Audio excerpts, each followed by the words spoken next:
ఈ దేశంలో స్వతంత్రం వచ్చినప్పటి నుంచి నేటి వరకు ప్రతి గవర్నమెంట్ ప్రజలకు ఏదో చేస్తానో ఒక మేనిఫెస్టో పట్టుకొని వస్తుంది. ఆ మేనిఫెస్టోని ప్రజలు ఎంతవరకు నమ్మారు, ఆ మేనిఫెస్టోకి ఎంతవరకు విలువిచ్చారు అనే దాని మీద గవర్నమెంట్ అనేది ఫామ్ అవుతుంది. ఫామ్ అయిన తర్వాత ఆ పథకాలను తూచా తప్పకుండా పాటించారా, కొంతవరకే పాటించారా, పూర్తిగా నిర్లక్ష్యం చేశారా అనే దాని బేస్ మీద నెక్స్ట్ గవర్నమెంట్ ఫామ్ అయ్యే దాని మీద ఆధారపడి ఉంటుంది. కానీ ఈసారి భిన్నంగా జగన్మోహన్ రెడ్డి గారు పథకాలను ఆల్మోస్ట్ 98% అమలు చేసిన జనం ఎత్తి అవతల పారేశారు.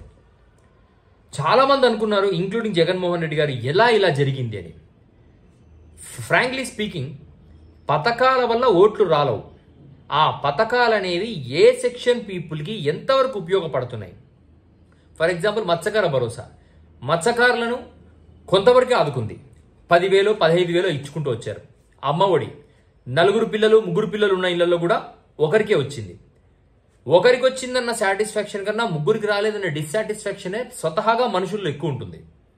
దాన్ని కరెక్ట్గా క్యాప్చర్ చేయగలిగారు చంద్రబాబు నాయుడు గారు. బేసికలీ చంద్రబాబు నాయుడు గారు ఎలక్షన్స్కి 4-5 నెలల ముందర కూడా ఆయన గెలుస్తారని ఆయనకే నమ్మకం లేదు.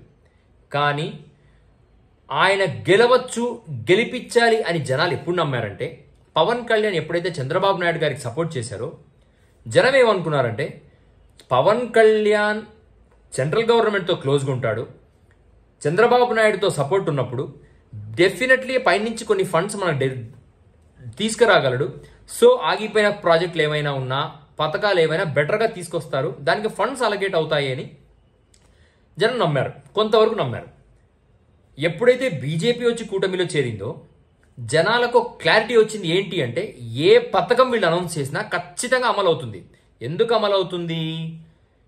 ఫండ్స్ సెంట్రల్ గవర్నమెంట్ నుంచి తీసుకొచ్చే అవకాశం ఉంటుంది. ఎందుకంటే బీజేపీ ఆ కూటమిలో ఉంది. బీజేపీని రిప్రజెంట్ చేస్తుంది ఎవరు? పురంధరేశ్వరి గారు, ఆంధ్రప్రదేశ్ బీజేపీని.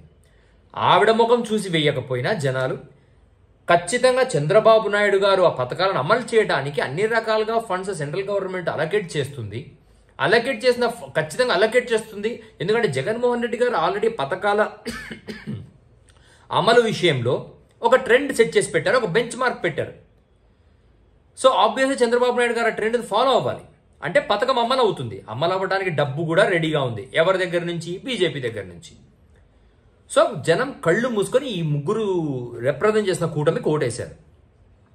మరి ఇప్పుడు ఒక పెద్ద మనిషి ఆంధ్రప్రదేశ్లో ఒక మాట అన్నారు. ఆ మాట విని నేను ఆశ్చర్యానికి విపరీతంగా గురయ్యాను. ఎందుకు విపరీతంగా గురయ్యానంటే, చంద్రబాబు నాయుడు గారి పథకాలకు మాకు సంబంధం లేదు, వాటికి మేము రెస్పాన్సిబిలిటీ కాదు అని ఆ పెద్ద మనిషి చెప్పడం జరిగింది.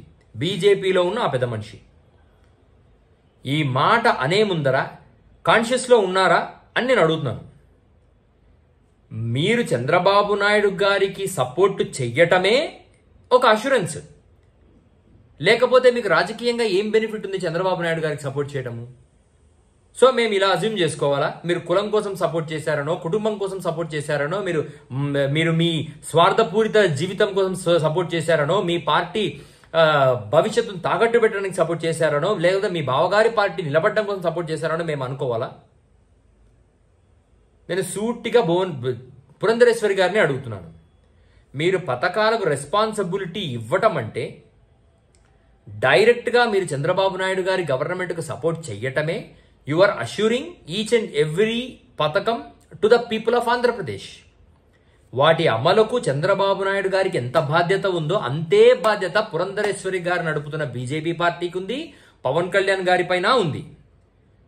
జనము పట్టుకుంటే అందరినీ కలిపే పట్టుకుంటారు. మీరు పథకం గురించి అడిగినప్పుడు చంద్రబాబు నాయుడుని చూపించి, డెవలప్మెంట్ గురించి అడిగితే నరేంద్ర మోడీ గారిని చూపించి, ఆడపిల్లల రక్షణ అంటే పవన్ కళ్యాణ్ గారిని చూపించి, మరి మీరేం చేస్తారంటే వీళ్ళందరినీ చూస్తూ ఉంటానంటే అట్లా కుదరదు మేడం, అట్లా కుదరదు. ఆంధ్రప్రదేశ్లో మాకు పథకాలు కావాలన్నా, డెవలప్మెంట్ కావాలన్నా, రక్షణ కావాలన్నా అందరినీ కలిపే అడుగుతారు జనాలు. వీటికి మీరు సిద్ధపడాలి. మీరు గవర్నమెంట్ ఫామ్ చేయడానికి, పవర్లోకి రావడానికి, ప్రజా ధనాన్ని మీరు మెయింటైన్ చేసే పొజిషన్లో మీరు ఒక గవర్నమెంట్ను ఫామ్ చేసినప్పుడు you should be staying liable and accountable to the people of Andhra Pradesh. పథకాలంటే బాబు గారిని చూపించడం, అవసరమైతే వీళ్ళని చూపించడం, వాళ్ళని చూపించడం తప్పు చేయకూడదు. స్ట్రైట్గా ఆంధ్రప్రదేశ్ ప్రజానీకం తరఫున నేను చెప్తున్న విషయం ఏంటంటే, ప్రతి దానికి కూటమి ప్రభుత్వం బాధ్యత వహించాలి. అది పథకాలకైనా సరే, లా అండ్ ఆర్డర్ వ్యవస్థకైనా సరే, పార్టీ ఇంటర్నల్ రిలేటెడ్ విషయాలకైనా సరే. మీ ఇండివిజువల్ పార్టీ విషయాలు మీకు ఉండొచ్చేమో, కానీ ప్రభుత్వంగా మీరు ప్రతి దానికి మీరే బాధ్యత వహించాలి. పథకాల గురించి ప్రజలు మిమ్మల్ని నిలదీసినప్పుడైనా సరే మీరు సమాధానం చెప్పగలగాలి. సమాధానం చెప్పలేని రోజున కూటమి ప్రభుత్వం వయబుల్ కాదు అని ఆంధ్రప్రదేశ్ ప్రజానీకం విశ్వసించాల్సి వస్తుంది. ఇది గుర్తుపెట్టుకోవాల్సి వస్తుంది మీరు.